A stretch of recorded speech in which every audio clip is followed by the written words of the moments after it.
ಪ್ರೀತಿಯ ವೀಕ್ಷಕರೇ, ಗುಲ್ಬರ್ಗ ಧರ್ಮಕ್ಷೇತ್ರ ಸಾದರಪಡಿಸುತ್ತಿದೆ ಎರಡನೆಯ ಮಹಾ ವ್ಯಾಟಿಕನ್ ಸಮ್ಮೇಳನ ಪುಸ್ತಕಗಳ ಸಾರಾಂಶ ಹಾಗೂ ಅದರ ಬಗ್ಗೆ ಅಧ್ಯಯನ. ಈ ಸುಂದರ ಕಾರ್ಯಕ್ರಮಕ್ಕೆ ನಿಮಗೆಲ್ಲರಿಗೂ ಪ್ರೀತಿಯ ಸ್ವಾಗತವನ್ನು ಕೋರ್ತಾ ಇದ್ದೀನಿ. ಇವತ್ತಿನ ವಿಷಯ ಎರಡನೇ ಸಂಚಿಕೆಯಲ್ಲಿ ನಾವು ಧ್ಯಾನಿಸುತ್ತೇವೆ ದೇಯು ವರ್ಮ, ದೈವಿ ಪ್ರಕಟಣೆಯ ಅಂಶ. ಅಂದರೆ ದೇವರು ತಮ್ಮ ಜನರೊಂದೇ ಮಾತನಾಡಿದ ಸುಸಂದರ್ಭವನ್ನು ಧ್ಯಾನಿಸಲು ಧರ್ಮಸಭೆ ನಮಗೆ ಕರೆಯನ್ನು ನೀಡ್ತಾ ಇದೆ. ಇವತ್ತಿನ ಈ ಕಾರ್ಯಕ್ರಮದಲ್ಲಿ ಪವಿತ್ರ ಗ್ರಂಥದ ಅಧಿಕೃತ ಪುಸ್ತಕ ದೈವಿ ವರ್ಮ, ಇದು ನಮಗೆ ಕೊಟ್ಟಿರುವ ಅತ್ಯಂತ ದೊಡ್ಡ ಭಾಗ್ಯ. ಎರಡನೆಯ ಮಹಾ ವ್ಯಾಟಿಕನ್ ಸಮ್ಮೇಳನದ ಮೊದಲು ಬೈಬಲ್ ಗ್ರೀಕ್, ಅರಾಮಾಯಿಕ್ ಹಾಗೂ ಹಿಬ್ರು ಭಾಷೆಗಳಲ್ಲಿ ಮಾತ್ರ ಇತ್ತು. ಅದು ಬಿಟ್ಟರೆ ಬೇರೆ ಯಾವುದೇ ಭಾಷೆಗಳಲ್ಲಿ ಈ ಪುಸ್ತಕ ಇರಲಿಲ್ಲ. ಎರಡನೆಯ ಮಹಾ ವ್ಯಾಟಿಕನ್ ಸಮ್ಮೇಳನದ ನಂತರ ಈ ಪುಸ್ತಕಗಳನ್ನು ಅನೇಕ ಭಾಷೆಗಳಲ್ಲಿ ಭಾಷಾಂತರಿಸಿ ಈಗ ಎಲ್ಲರ ಮನೆಗಳಲ್ಲಿ ದೇವರ ವಾಕ್ಯವನ್ನು ಓದುವ ಭಾಗ್ಯವನ್ನು ಈ ನಮಗೆ ಎರಡನೆಯ ಮಹಾ ವ್ಯಾಟಿಕನ್ ಸಮ್ಮೇಳನ ನಮಗೆ ನೀಡಿದೆ. ಇದು ನಮ್ಮೆಲ್ಲರ ಸೌಭಾಗ್ಯ. ದೇವರು ನಮ್ಮ ಜೊತೆ ಮಾತನಾಡುತ್ತಾರೆ. ಇದೇ ಈ ನಮ್ಮ ಈ ಕಾರ್ಯಕ್ರಮದ ಸಾರಾಂಶವಾಗಿದೆ. ಪ್ರತಿಯೊಬ್ಬರ ಮನೆಗಳಲ್ಲಿ ಯಾವಾಗಲೂ ದೇವರ ವಾಕ್ಯವನ್ನ, ಪುಸ್ತಕವನ್ನು ನಾವು ಓದಿದಾಗ ದೇವರು ನಮ್ಮ ಜೊತೆಗೆ ಮಾತನಾಡುತ್ತಾರೆ. ಅದನ್ನು ದೇವರ ಪ್ರಕಟಣೆ ಎಂದು ನಾವು ಪರಿಗಣಿಸಬೇಕು. ಪ್ರತ್ಯೇಕವಾಗಿ ದೇವರು ಮನುಷ್ಯರ ವಾಕ್ಯಗಳ ಮುಖಾಂತರ, ಅವರ ಬರವಣಿಗೆಗಳ ಮುಖಾಂತರ ದೇವರು ನಮ್ಮ ಜೊತೆಗೆ ಮಾತನಾಡಿದ ಸತ್ಯಾಂಶವನ್ನು ಅಧಿಕೃತವಾಗಿ ಧರ್ಮಸಭೆ ನಮಗೆ ಕಲಿಸುತ್ತದೆ. ಎಂದಿನ ಸಂಚಿಕೆಗೆ ನಮ್ಮ ಸಂಪನ್ಮೂಲ ವ್ಯಕ್ತಿಗಳಾಗಿ ನಮ್ಮ ಗುಲ್ಬರ್ಗ ಧರ್ಮ ಕ್ಷೇತ್ರದ ಶ್ರೇಷ್ಠ ಗುರುಗಳಾದ ಫಾದರ್ ಸ್ಟ್ಯಾನಿ ಲೋಬೋ ನಮ್ಮ ಜೊತೆಗಿರುವುದು ನಮ್ಮ ಸಂತೋಷ ಹಾಗೂ ನಮ್ಮ ಸೌಭಾಗ್ಯ. ಗುರುಗಳೇ, ನಿಮಗೆ ಪ್ರೀತಿಯ ಸ್ವಾಗತವನ್ನು ನಾನು ಕೊಡ್ತಾ ಇದ್ದೀನಿ. ನಿಮಗೂ ಧನ್ಯವಾದಗಳು. ನನಗೆ ಬಹಳ ಸಂತೋಷ ಈ ಒಂದು ಪುಟ್ಟ ಕಾರ್ಯಕ್ರಮದಲ್ಲಿ ಭಾಗವಹಿಸಲು. ಗುರುಗಳೇ, ದ್ವಿತೀಯ ಮಹಾ ವ್ಯಾಟಿಕನ್ ಸಮ್ಮೇಳನ ನಮ್ಮ ಧರ್ಮಸಭೆಗೆ ಹೊಸ ವಿಚಾರಗಳನ್ನು, ಹೊಸ ರೂಪವನ್ನು ತಂದುಕೊಟ್ಟಿದೆ. ಹಾಗಾದರೆ ಇದರ ಉದ್ದೇಶವೇನು? ಯಾಕೆ ಇದು ದ್ವಿತೀಯ ವ್ಯಾಟಿಕನ್ ಮಹಾಸಮ್ಮೇಳನ ಸಭೆ ಪ್ರಾರಂಭ ಮಾಡಿದ್ದು? ಇದರ ಬಗ್ಗೆ ಸ್ವಲ್ಪ ಜ್ಞಾನವನ್ನು ಕೊಡಬಹುದೇ? ವ್ಯಾಟಿಕನ್ ಎರಡನೇ ಮಹಾಸಮ್ಮೇಳನ, ಇದರ ಮೊದಲು ಧರ್ಮ ಸಭೆಯಲ್ಲಿ ಕೆಲವು ಸಮ್ಮೇಳನಗಳು, ಸಭೆಗಳು ನಡೆದ. ಜೆರೂಸಲೇಮ್ ಸಭೆ, ಎಫೆಸಸ್ ಸಭೆ, ನೈಸಿಯ ಸಭೆ, ಕಾಲ್ಸಿಡನ್ ಸಭೆ, ಕಾನ್ಸ್ಟಾಂಟಿನೋಪಲ್ ಸಭೆ, ಟ್ರೆಂಟ್ ಸಭೆ ಮತ್ತು ವ್ಯಾಟಿಕನ್ ಒಂದನೇ ಮಹಾಸಭೆ. ಈ ಸಭೆಗಳಲ್ಲಿ ವಿಚಾರವಾದ ವಿಚಾರಗಳು, ಚರ್ಚೆಯಾದ ವಿಚಾರಗಳು ಏನೆಂದರೆ, ಧಾರ್ಮಿಕ, ಕ್ರೈಸ್ತ ಧಾರ್ಮಿಕ ಜೀವನಕ್ಕೆ ಸಂಬಂಧಪಟ್ಟ ಕೆಲವು ವಿಚಾರಗಳನ್ನು, ಕೆಲವು ನಂಬಿಕೆಗಳನ್ನು, ಅದರ ಬಗ್ಗೆ ವಿವರಣೆ ಕೊಡಲು, ಅದಕ್ಕೆ ಒಂದು ಪರಿಹಾರ ನೀಡಲು ಈ ಸಭೆಗಳಲ್ಲಿ ಚರ್ಚೆ ಮಾಡಲಾಗಿತ್ತು. ಆದರೆ ವ್ಯಾಟಿಕನ್ ಎರಡನೇ ಮಹಾಸಮ್ಮೇಳನ ನಾವು ನೋಡಿದಾಗ ಅದರಲ್ಲಿ ವಿಶೇಷವಾಗಿ ನಮ್ಮ ಧರ್ಮಸಭೆಯಲ್ಲಿ ಅಗತ್ಯವಾಗಿ ಬೇಕಾಗಿದ್ದ ಬದಲಾವಣೆಗಳನ್ನು ತರಲು, ಅದನ್ನು ವಿವರಿಸಲು ಈ ಸಭೆಯನ್ನು ಕರೆಯಲಾಗಿತ್ತು. ಆದುದರಿಂದ ಈ ಮಹಾಸಭೆಗಳಲ್ಲಿ ನಾವು ಅರ್ಥ ಮಾಡುವುದು ಏನೆಂದರೆ, ಪವಿತ್ರ ಗ್ರಂಥ, ಸೇಕ್ರೆಡ್ ಸ್ಕ್ರಿಪ್ಚರ್, ಮತ್ತು ಪವಿತ್ರ ಸಂಪ್ರದಾಯ, ಸೇಕ್ರೆಡ್ ಟ್ರೆಡಿಷನ್, ಇದರ ಮಹತ್ವವನ್ನು ಅರ್ಥ ಮಾಡಲು, ಇದಕ್ಕಿರುವ ಸಂಬಂಧವನ್ನು ಅರ್ಥ ಮಾಡಲು ಮತ್ತು ವಿವರಣೆ ನೀಡಲು ಒಂದು ಮಹತ್ವದ ವಿಚಾರ ಅವರಲ್ಲಿ ಇತ್ತು. ಆದುದರಿಂದ ಈ ಎರಡನೆಯ ಮಹಾಸಮ್ಮೇಳನದಲ್ಲಿ ವ್ಯಾಟಿಕನ್ ಇದರಲ್ಲಿ ಇದಕ್ಕೆ ಹೆಚ್ಚು ಒತ್ತು ನೀಡಿ ಈ ಸಭೆಗಳಲ್ಲಿ ಕೆಲವು ಘೋಷಣೆಗಳನ್ನು, ಕೆಲವು ಶಾಸನಗಳನ್ನು ಅದೇ ರೀತಿ ಕೆಲವು ಕಾನ್ಸ್ಟಿಟ್ಯೂಷನ್ ಡಿಕ್ರೀಸ್ಗಳನ್ನು ಜಾರಿಗೆ ತರಲಾಯಿತು. ಅದರಲ್ಲಿ ದೇವಿ ವೆರ್ಬೋಮ್, ದೇವರ ವಾಕ್ಯ, ಇದರ ಬಗ್ಗೆ ರೆವಲೇಷನ್, ಇದರ ಬಗ್ಗೆ ನಾವು ತಿಳಿದುಕೊಳ್ಳುತ್ತೇವೆ. ಇದರ ಬಗ್ಗೆ ನಾವು ಸ್ವಲ್ಪ ತಿಳಿದುಕೊಳ್ಳಲು ಪ್ರಯತ್ನಿಸೋಣ. ಸಂತ ಯೋಹಾನರ ಗ್ರಂಥ ನಾವು ಓದಿದರೆ ಅದರಲ್ಲಿ ಅಧ್ಯಾಯ 1 ವಚನಗಳು 2-3, ಈ ವಚನಗಳಿಂದ ಎರಡನೆಯ ಮಹಾಸಮ್ಮೇಳನಕ್ಕೆ ಒಂದು ನಿರ್ದೇಶನ ಎಂಬಂತೆ ಆ ಮಾತು ಆ ಎರಡನೇ ಸಮ್ಮೇಳನವು ಸ್ವೀಕಾರ ಮಾಡುತ್ತದೆ. ಅದು ಏನೆಂದರೆ, ದೇವರ ವಾಕ್ಯ ಹೇಳುತ್ತದೆ, ಈ ಜೀವವು ಪ್ರತ್ಯಕ್ಷವಾಯಿತು, ಅದನ್ನು ನಾವು ನೋಡಿದೆವು, ನಾವು ಅದಕ್ಕೆ ಸಾಕ್ಷಿ ನೀಡುತ್ತೇವೆ, ಈ ಶಾಶ್ವತ ಜೀವವನ್ನು ನಿಮಗಾಗಿ ಘೋಷಿಸುತ್ತೇವೆ.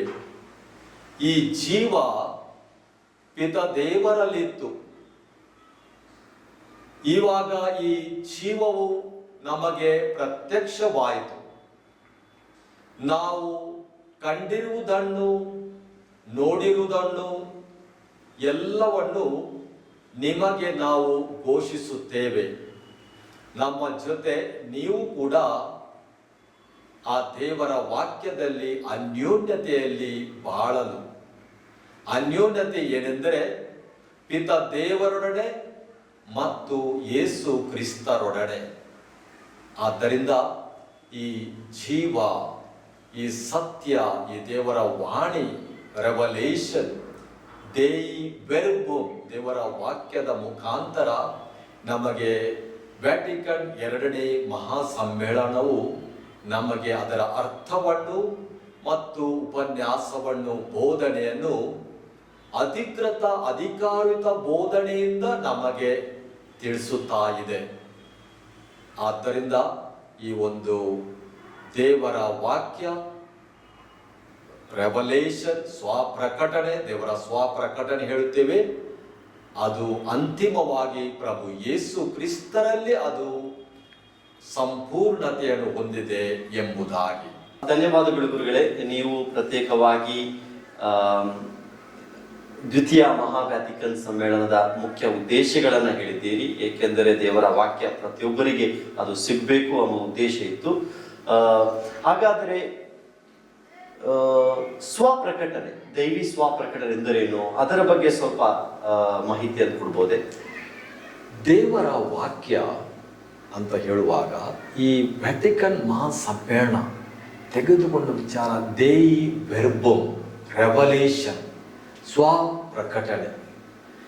ಆ ಸಮಯದಲ್ಲಿ ಈ ಧರ್ಮಸಭೆ ಸಂತ ಯೋಹಾನ ಅವರ ಗ್ರಂಥ ಅಧ್ಯಾಯ 1:1-2 ಈ ಒಂದು ವಾಕ್ಯದಿಂದ ಈ ಸಮ್ಮೇಳನಕ್ಕೆ ಒಂದು ನಿರ್ದೇಶನ ನೀಡಿದೆ ಎಂಬುದಾಗಿ ನಾವು ಓದುತ್ತೇವೆ. ನಿರ್ದೇಶನ ಈ ಧರ್ಮ ಗ್ರಂಥದಿಂದ ಅದು ಪಡೆದಿದೆ. ಅದು ಏನು ಹೇಳ್ತದೆ ಆ ವಾಕ್ಯ? ಈ ಜೀವವು ಪ್ರತ್ಯಕ್ಷವಾಯಿತು, ಈ ಜೀವವನ್ನು ನಾವು ನೋಡಿದ್ದೇವೆ, ಈ ಜೀವಕ್ಕೆ ನಾವು ಸಾಕ್ಷಿ ನೀಡುತ್ತೇವೆ, ಈ ಶಾಶ್ವತ ಜೀವವು ನಿಮಗೆ ನಾವು ಘೋಷಿಸುತ್ತೇವೆ. ಈ ಜೀವವು ಪ್ರತ್ಯಕ್ಷವಾಯಿತು ಅಂದರೆ ದೇವ ಪಿತನೊಡನೆ ಇತ್ತು, ಅದು ಈಗ ಪ್ರತ್ಯಕ್ಷವಾಯಿತು. ನಾವು ಕಂಡಿರುವುದನ್ನು, ನೋಡಿರುವುದನ್ನು ಎಲ್ಲವನ್ನು ನಿಮಗೆ ನಾವು ಘೋಷಿಸುತ್ತೇವೆ. ಯಾಕೆಂದರೆ ನಾವು, ನೀವು ಅವರ ಅನ್ಯೋನ್ಯತೆಯಲ್ಲಿ ಇರಬೇಕು. ಧನ್ಯವಾದಗಳು. ತುಂಬಾ ಸುವಿಸ್ತಾರವಾಗಿ ನಮಗೆ ಅರ್ಥ ಮಾಡಿಸ್ಕೊಂಡಿದ್ದೀರಿ. ಹಾಗಾದರೆ ಈ ಸಂಪ್ರದಾನ ಅಂದರೆ ಏನು, ಹಾಗೆ ಪವಿತ್ರ ಬೈಬಲ್ ಹೇಗೆ ಅಸ್ತಿತ್ವಕ್ಕೆ ಬಂತು, ಅದರ ಬಗ್ಗೆ ಸ್ವಲ್ಪ ಜ್ಞಾನ ಕೊಟ್ಟಿದ್ರೆ ಒಳ್ಳೆದಿತ್ತು. ಬಹಳ ಸಂತೋಷ ನಿಮ್ಮ ಪ್ರಶ್ನೆ. ವ್ಯಾಟಿಕನ್ 2ನೇ ಮಹಾಸಮ್ಮೇಳನವು ಬೋಧಿಸುವ ರೀತಿಯಲ್ಲಿ ಹೇಳುವ ರೀತಿಯಲ್ಲಿ ನಾವು ಅರ್ಥ ಮಾಡಿಕೊಳ್ಳುವುದಾದರೆ, ಈ ಸ್ವಪ್ರಕಟಣೆಯನ್ನು ಪ್ರಭು ಯೇಸು ತಮ್ಮ ಶಿಷ್ಯರಿಗೆ ಸಂಪ್ರದಾನ ಮಾಡಿದ್ದಾರೆ. ಯೇಸುವಿನ ಬೋಧನೆಯನ್ನು ಕೇಳಿದ್ದಾರೆ. ಯೇಸು ಮಾಡಿದ ಸೂಚಕ ಕಾರ್ಯಗಳನ್ನು, ಅದ್ಭುತಗಳನ್ನು ನೋಡಿದ್ದಾರೆ. ಇವೆಲ್ಲವೂ ಯೇಸು ತಮ್ಮ ಶಿಷ್ಯರಿಗೆ ಪ್ರದಾನ ಮಾಡುತ್ತಾರೆ. ಶಿಷ್ಯರ ನಿಯೋಗ ಇದನ್ನು ಸ್ವೀಕರಿಸಿ ಆ ನಿಯೋಗ ಇದನ್ನು ಪೂರೈಸುತ್ತದೆ. ಆದ್ದರಿಂದ ಏನೇನು ಪ್ರಭು ಯೇಸುವಿನ ಜೊತೆ ಇದ್ದು ಕಲಿತಿದ್ದಾರೆ, ಯಾವ ವಿಚಾರಗಳನ್ನು ಅವರು ಕೇಳಿದ್ದಾರೆ, ಪವಿತ್ರಾತ್ಮರ ಪ್ರೇರಣೆ ಪಡೆದಿದ್ದಾರೆ, ಈ ಎಲ್ಲ ವಿಚಾರಗಳು ಪ್ರಭು ಯೇಸುವಿನ ಮುಖಾಂತರ ಶಿಷ್ಯರ ನಿಯೋಗಕ್ಕೆ ಇದು ನೀಡಲಾಗಿದೆ. ಅದನ್ನು ಶಿಷ್ಯರಿಗೆ ಸಂಪ್ರದಾನ ಮಾಡಲಾಗಿದೆ. ಆದ್ದರಿಂದ ಸೇಕ್ರೆಡ್ ಸ್ಕ್ರಿಪ್ಚರ್, ಸೇಕ್ರೆಡ್ ಟ್ರೆಡಿಷನ್ ಅಂದರೆ ಪವಿತ್ರ ಗ್ರಂಥ. ಆ ಸಮಯದಲ್ಲಿ ಪವಿತ್ರ ಗ್ರಂಥಗಳು ಬರೆದಿಲ್ಲ, ಗ್ರಂಥಸ್ಥ ಬರಹ ರೂಪದಲ್ಲಿ ಬಂದಿರಲಿಲ್ಲ.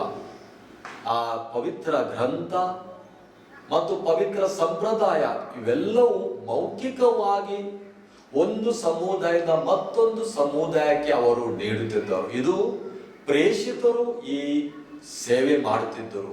ಆದ್ದರಿಂದ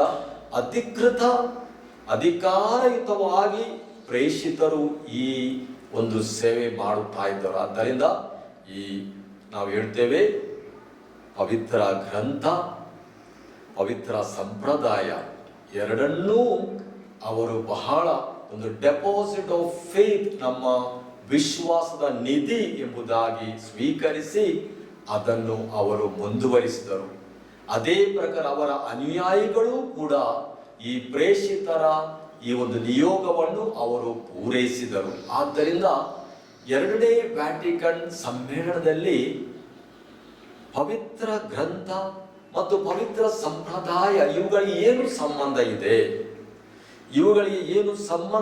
ಇವುಗಳ ಸಂವಹನ ಏನು ಎಂಬುದಾಗಿ ಸಮರ್ಪಕವಾದ ರೀತಿಯಲ್ಲಿ ಎರಡನೆಯ ವ್ಯಾಟಿಕನ್ ಮಹಾಸಮ್ಮೇಳನ ನಮಗೆ ಬೋಧನೆ ಮಾಡುತ್ತದೆ. ಆದ್ದರಿಂದ ಪವಿತ್ರ ಗ್ರಂಥ ಮತ್ತು ಪವಿತ್ರ ಸಂಪ್ರದಾಯ ಎರಡೂ ಕೂಡ ನಾವು ಒಂದು ಕನ್ನಡಿಯಂತೆ ಇದ್ದಂತೆ, ಒಂದೇ ಒಂದು ಶಕ್ತಿ, ಒಂದೇ ಒಂದು ನಿಧಿ ಎಂಬಂತೆ ನಾವು ನೋಡಬೇಕು.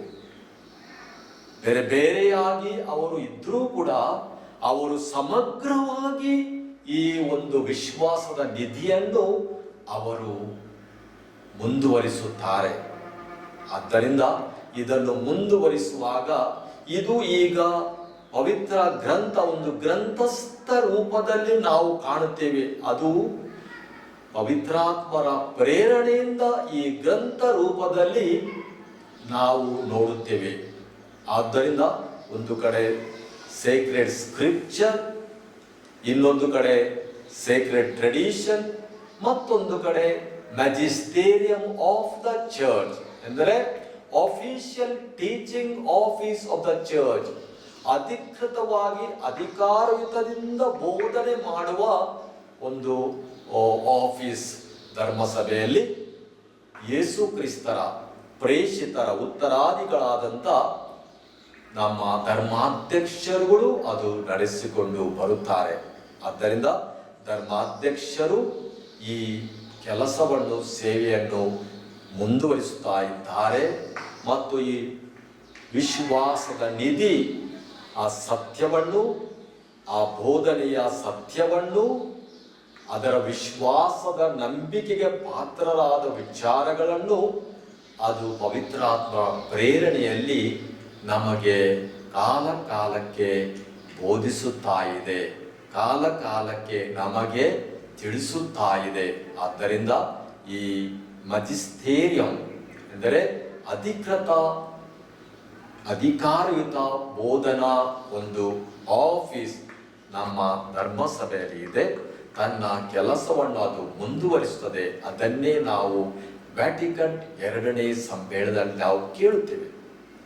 ಒಂದು ವಿಚಾರ ಏನೆಂದರೆ, ಈ ರೆವಲ್ಯೂಷನ್ ಸ್ವಪ್ರಕಟಣೆಗೆ ಮೂಲ ಯಾವುದು?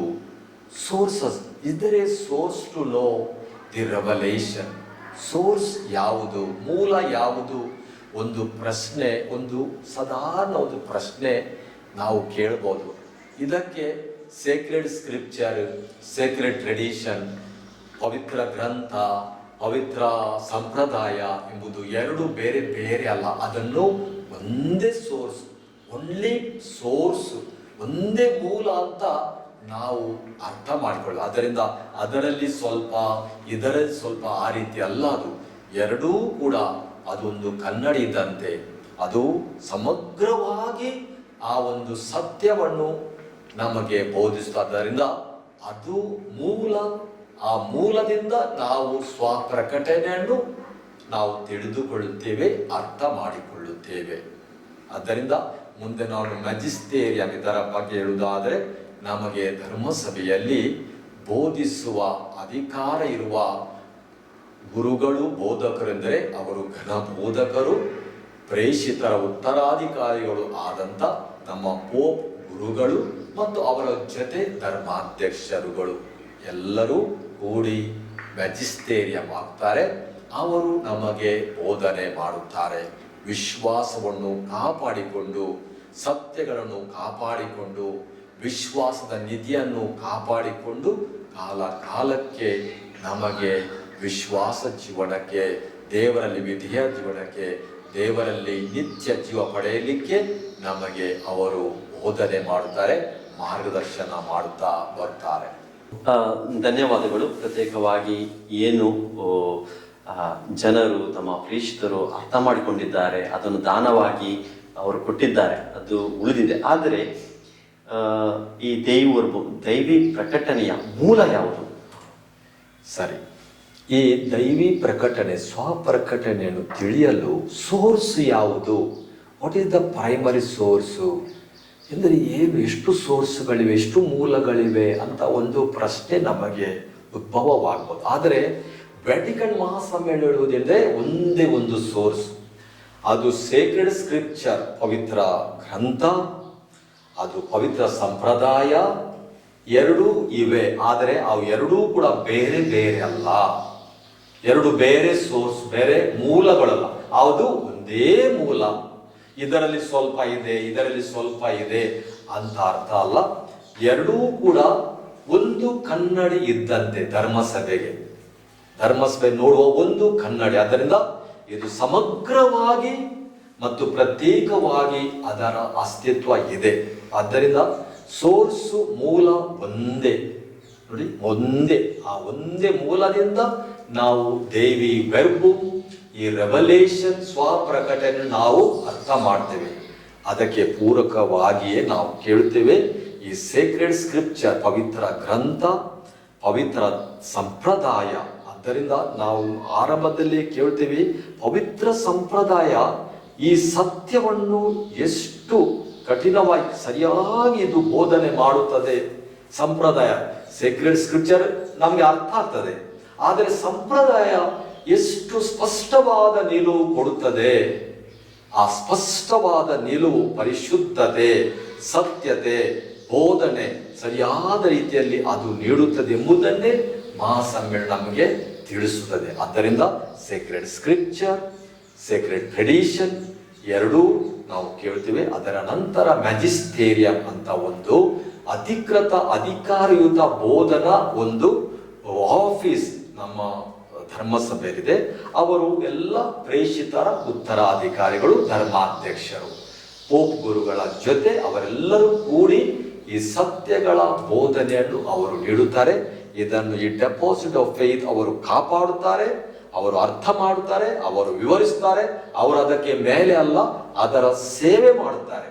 To serve God, to serve the tradition, to serve faith ಅವರು ಸೇವೆ ಕೊಡುತ್ತಾರೆ. ಆದ್ದರಿಂದ ಮ್ಯಾಜಿಸ್ಟೇರಿಯಂನ ಕೆಲಸ ಅಧಿಕಾರವಾಗಿ ಬೋಧನೆ ಮಾಡುವುದು. ಅಂದರೆ ಅವರು ನಮ್ಮ ಧರ್ಮಸಭೆಯಲ್ಲಿ ಘನ ಬೋಧಕರು, ಅಧಿಕಾರ ಇದ್ದವರು ಧರ್ಮಾಧ್ಯಕ್ಷರು. ಆದ್ದರಿಂದ ಈ ಸತ್ಯಗಳನ್ನು ಕಾಲ ಕಾಲಕ್ಕೂ ವಿಶ್ವಾಸಿಗಳಿಗೆ ಬೋಧಿಸುತ್ತಾರೆ.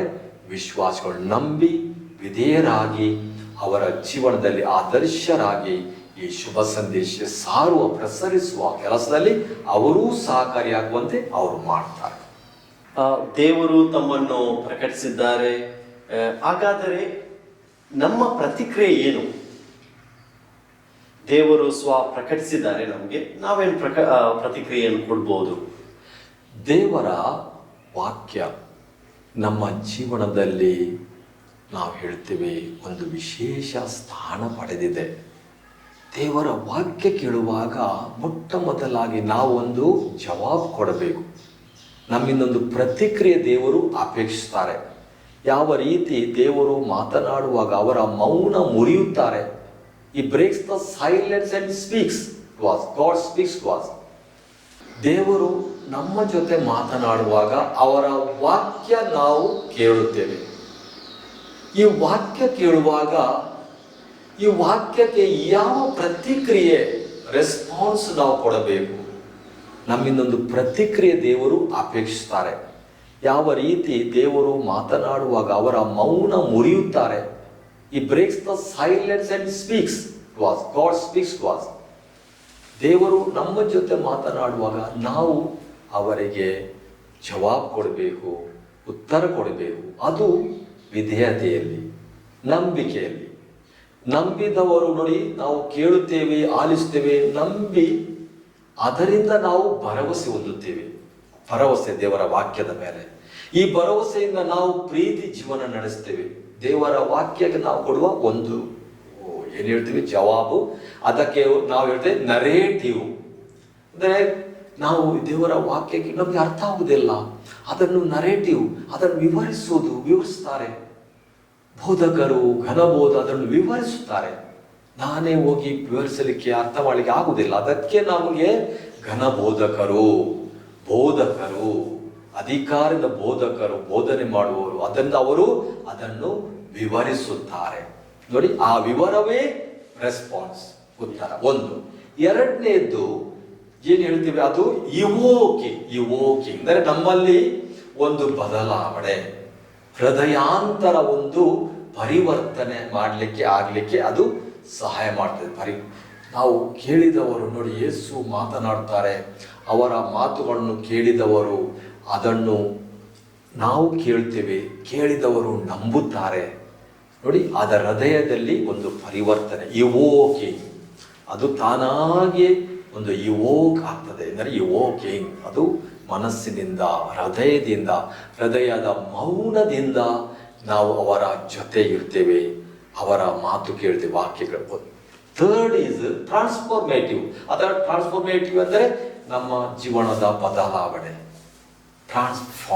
ಬದಲಾಯಿಸ್ತದೆ ನಮ್ಮ ಜೀವನ, ನಮ್ಮ ಕುಟುಂಬ, ನಮ್ಮ ಧರ್ಮಸಭೆ, ನಮ್ಮ ವೈಯಕ್ತಿಕ ಜೀವನ. ಅದು ದೇವರ ವಾಕ್ಯದ ಶಕ್ತಿ. ಇದೆಲ್ಲ ನಾವು ಕೊಡುವ ಒಂದು ಜವಾಬ್ ದೇವರಿಗೆ, ಒಂದು ಪ್ರತಿಕ್ರಿಯೆ, ನಮ್ಮ ಒಂದು ಕ್ರಿಯೆ, ನಡೆ ನುಡಿಯಲ್ಲಿ. ಇದು ನಾವು ಈ ರೀತಿ ಅರ್ಥ ಮಾಡಿಕೊಳ್ತೇವೆ. ಮತ್ತು ವ್ಯಾಟಿಕನ್ ಮಹಾಸಮ್ಮೇಳನವು ದೇ ವೆರ್ಬಮ್, ಈ ಒಂದು ರೆವಲ್ಯೂಷನ್, ಈ ಒಂದು ಪುಸ್ತಕದಲ್ಲಿ ನಮಗೆ ಇದರ ವಿವರಣೆ ಕೊಡುತ್ತದೆ. ತುಂಬ ಸಂತೋಷ, ತುಂಬ ಸುಂದರವಾಗಿ ಹೇಳಿದ್ವಿ. ಹಾಗಾದರೆ ನಮ್ಮ ವೀಕ್ಷಕರಿಗೆ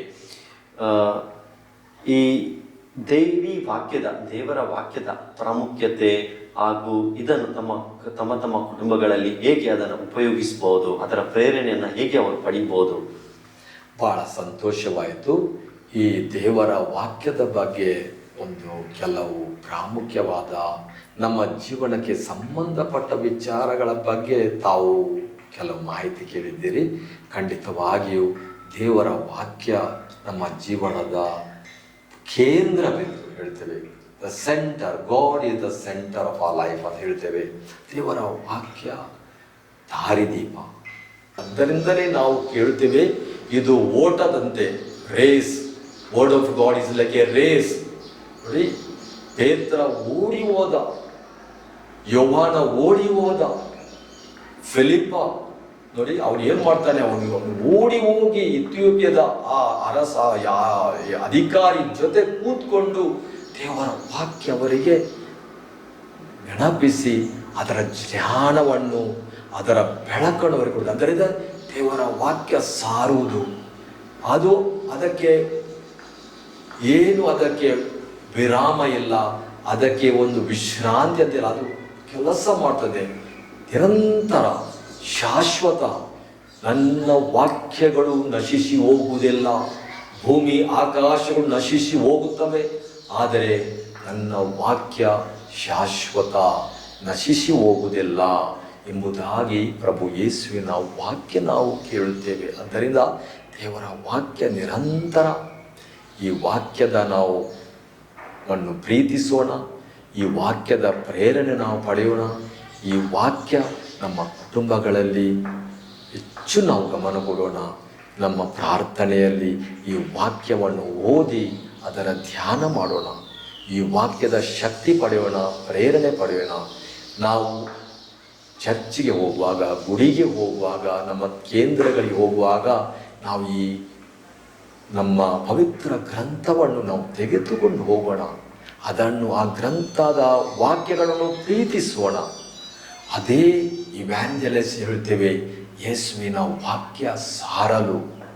ನಾವು ಚಿಕ್ಕ ಮಕ್ಕಳು, ನಾವು ಯುವಕರು, ನಾವು ಹಿರಿಯರು, ತಂದೆ ಎಲ್ಲರೂ ಯೇಸುವಿನ ವಾಕ್ಯ ಸಾರಲು ಸಹಕರಿಸೋಣ. ನಮ್ಮ ಕೈಲಾದಷ್ಟು ನಾವು ತ್ಯಾಗ ಮಾಡೋಣ. ಈ ಒಂದು ದೇವರ ವಾಕ್ಯ ಸಾರಲು ಎಷ್ಟೋ ಜನರು ತವಕ ಪಡುತ್ತಿದ್ದಾರೆ.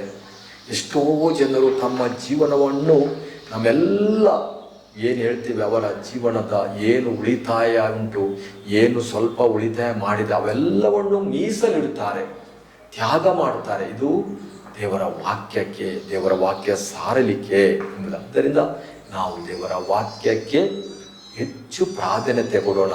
ಈ ವಾಕ್ಯದಿಂದ ಪ್ರಭು ಯೇಸುವಿನ ಅನುಭವ ಪಡೆಯೋಣ. ಧರ್ಮಸಭೆಯ ಬೋಧನೆ, ನಿರಂತರ ಬೋಧನೆ, ಇದನ್ನು ಒಳ್ಳೆಯ ಮನಸ್ಸಿಂದ ಸ್ವೀಕರಿಸೋಣ. ಸತ್ಯವನ್ನೇ ಧರ್ಮಸಭೆ ಬೋಧಿಸುತ್ತದೆ. ವಿಶ್ವಾಸ ನಿಧಿ ಈ ಧರ್ಮಸಭೆ ನಮಗೆ, ನಮ್ಮ ಜನರಿಗೆ, ನಮ್ಮ ಭಕ್ತರಿಗೆ, ವಿಶ್ವಾಸಗಳಿಗೆ ಕಾಲ ಕಾಲಕ್ಕೆ ನೀಡುತ್ತಾ ಬರುತ್ತದೆ. ಆದ್ದರಿಂದ ಪ್ರತಿಯೊಬ್ಬರೂ ಈ ವಾಕ್ಯದಿಂದ ಪ್ರೇರಣೆ ಪಡೆದು ಎಲ್ಲರೂ ನಿತ್ಯ ಜೀವ ಪಡೆಯಬೇಕು. ನಿತ್ಯ ಜೀವ ಎಲ್ಲರೂ ಪಡೆಯಬೇಕೆಂಬುದೇ ದೇವರ ಉದ್ದೇಶವಾಗಿದೆ. ಮಾನವನ ರಕ್ಷಣೆ ದೇವರ ಸ್ವಪ್ರಕಟಣೆಯ ಒಂದೇ ಒಂದು ಉದ್ದೇಶ. ಇದರ ಬಗ್ಗೆ ನಮ್ಮ ಧರ್ಮಸಭೆಯಲ್ಲಿ 2ನೇ ವ್ಯಾಟಿಕನ್ ಮಹಾಸಭೆ ನಮಗೆ ಈ ವಿಚಾರಗಳನ್ನು ರೆವಲೇಷನ್, ದೇವರ ಸ್ವಪ್ರಕಟಣೆ, ಈ ಒಂದು ಇದರಲ್ಲಿ ಉಪನ್ಯಾಸದಲ್ಲಿ ನಮಗೆ ತಿಳಿಯಪಡಿಸುತ್ತದೆ.